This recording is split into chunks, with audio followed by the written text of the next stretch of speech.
Welcome to day 18 of 19 days of illuminated darkness, a countdown to the solstice.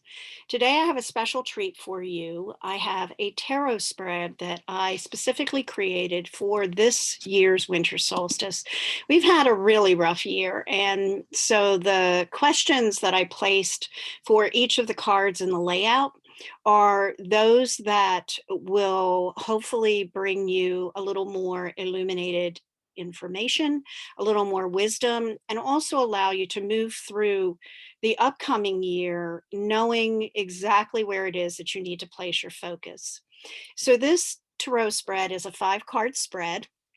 I put it on the background of a sunburst, and you'll see the cards 1 and 4 are closest into that center core piece of the sun, and cards 2 and 3 are a little further out. So, this tarot journey awakens the different ways within you that you have been challenged and you are challenged, not only in the darkness of winter, but particularly this year with so many things that are going on domestically and globally. This is the place and the promise and hope of what could be. And this is also the energy of the solar flares calling in an energetic flow between your lower instinctual self, which is card 1, your higher and divine self, which is card 4, and the necessary space of communication and dialogue that is at the point of your middle self.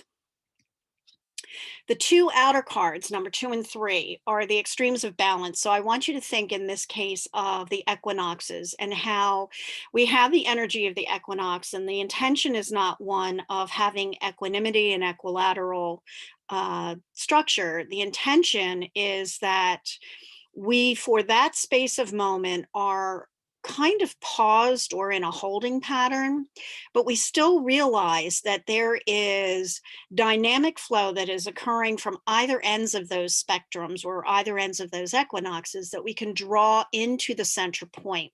And that center point in this spread happens to be card 5.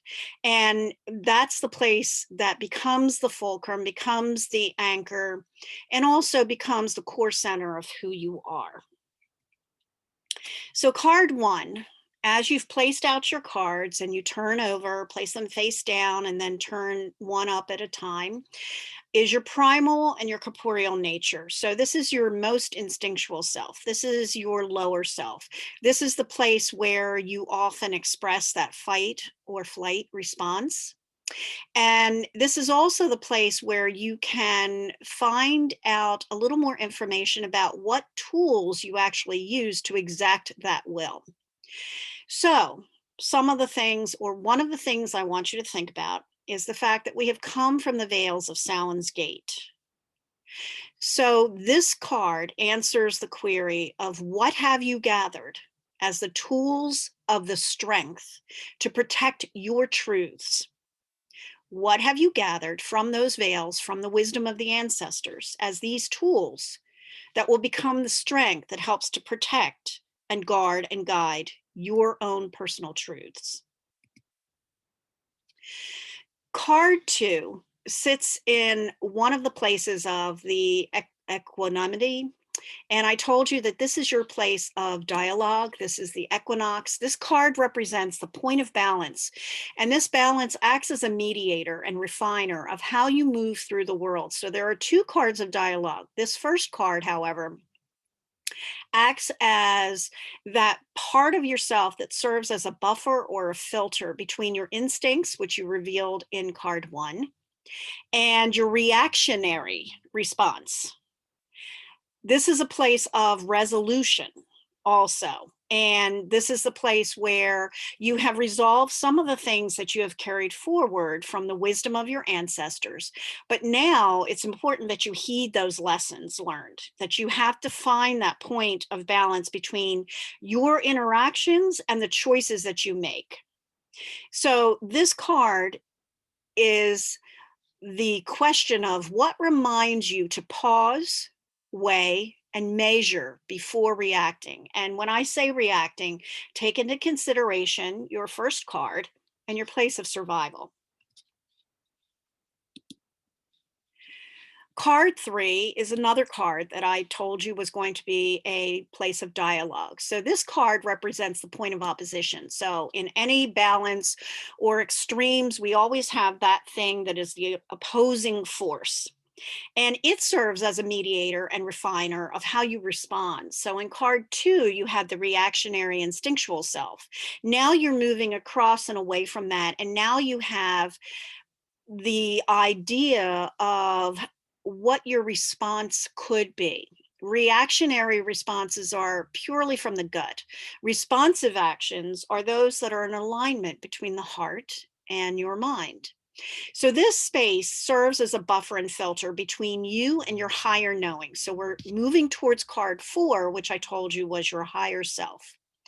This is a place where you are standing at the gate of solstice light. You now have one foot in the dark. You are eagerly awaiting the light. And so you have one foot placed just across the first flare of sun's power. You haven't quite fully pushed through yet, but this card is full of potential because when you respond to something, you have an opportunity for potential and for growth.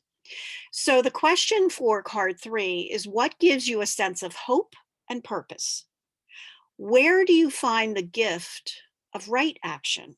We all can be actionary towards things, but where do you find the gift of right action that aligns you, all parts of yourself, with exactly the response that is needed at any given point in time? We then move on to card 4. And within the space of card 4, we have your higher and your divine self. This card represents that part of your being that is in continual communication with your higher nature. This is the place that represents within you the energy that aligns with all that is right and purposeful and intentional in the higher world, in yourself, in all layers of your being, in all of the worlds. And I just want to be clear here, when I say right intention, I'm not using that word as a denoter of something being good or bad, because there is neither of that in that intention. So this card indicates where the gift of this dialogue with your higher self, resides within you and where it resonates most strongly. So the question for card 4 is, where do you allow the light of your divinity to flow? Where is that place within you that knows who and what it is and is able to listen to that call and make informed choices? And finally, we have here in card 5, your growing light. So this card represents the fullness of stepping through those gates into solstice morning. It's about a coalescence. It's about collaboration. It is about all parts of yourself and each of those arms of response and reaction coming together to a central point. This is your place of burgeoning light, your place of strength, your place of power. And this card indicates what it is that will illuminate your spirit, hope, and intentions as you're moving forward into next year.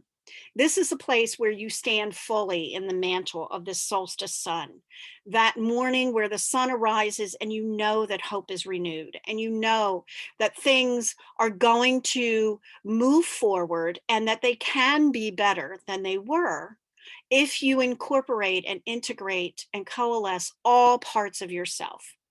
So the question for this card is, what light of self will you bring into the world?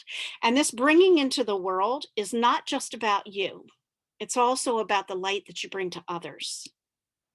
So may the blessings of the solstice and the gifts that you reveal in this card and this spread and all of these cards inform all of your endeavors in the coming seasons. With this card, with this spread, and particularly that card 5, I wish you well in the coming months ahead. I wish you well and that you are blessed in 2021. And I share this with you as we continue the countdown. So, mote it be.